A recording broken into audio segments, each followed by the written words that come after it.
Hello, everybody. This is Pastor Rick, Broadman Baptist Church. I hope you're having a marvelous day in the Lord. This is the Broadman Word for November 3rd, 2023. I'm going to read to you today.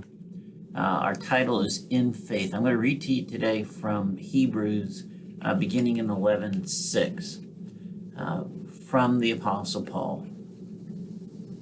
And without faith, it is impossible to please God, because anyone who comes to him must believe that he exists and that he rewards those who earnestly seek him.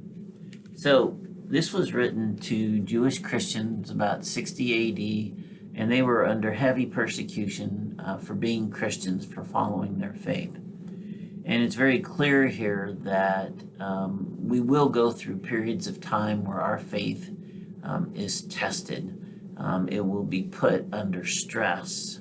Look at all that we see around us in the world today, and the rejection of God and godly ways and godly people. And it is certainly not an easy time to profess to be a believer in the Lord Jesus Christ, his death and his resurrection, or in the God that ordained it all. And so we now find ourselves not unlike the position that the early Jewish Christians were in, only about 30 years after Jesus Christ, in fact, rose. They were facing bodily harm, death, all manner of persecution. And Paul writes to them and says that without faith, it is impossible to please God. So, as nice as it would be if God wrote his plan out for us and, gave us a little daily briefing on what to expect, it would make this easier, but it's not meant necessarily to be easy. Easy believism is cheap and not worthy of heaven. We need to have the kind of faith that doesn't need to be a set of facts laid down before us every single day. God did express his will to us. He left us his Bible, his express will of mankind. And so we know the heart and mind of God because he left it for us. We don't need a daily appearance of Jesus Christ in the flesh to have the kind of faith to know that God exists and to believe upon him and to know that he will rescue us. He will provide, protect, and direct us through our lives. And there will be rewards, the ultimate reward of the eternity in heaven for those who in fact do believe upon his name, call upon him, profess belief in his son Jesus Christ and the completed work on the cross, as well as the existence of God the Father.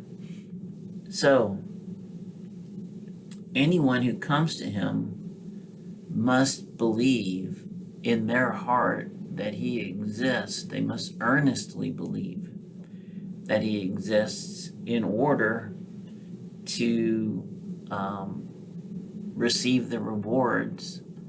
And we must then use that belief to earnestly seek him. We must be seeking the presence of God daily, sometimes hourly, maybe even by the minute.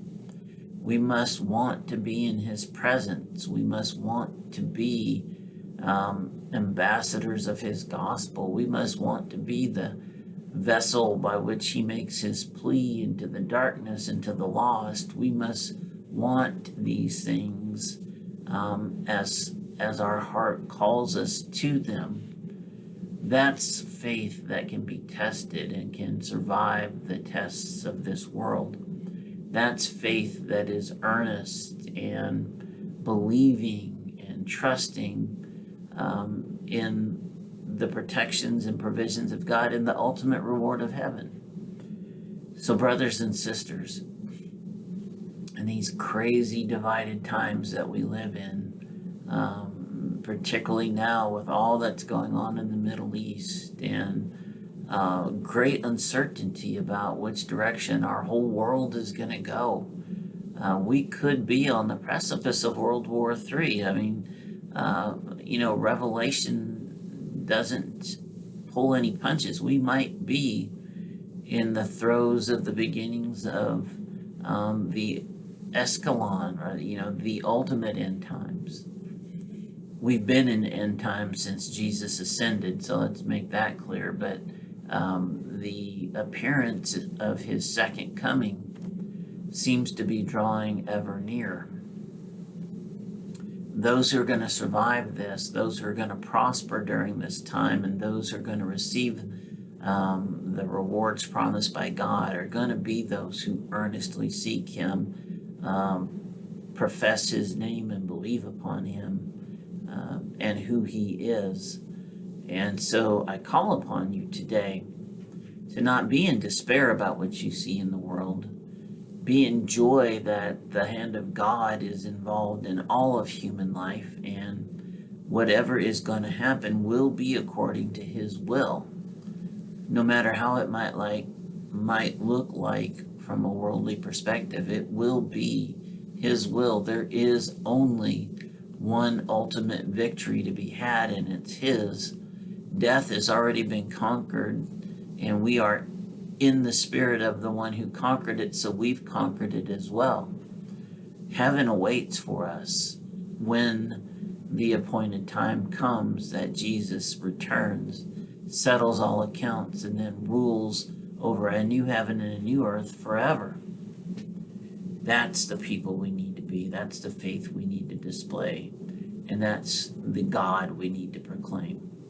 Listen, I love you. I hope you're having a marvelous day in the Lord. I hope you're having a believing day in the Lord. I'll talk to you next time.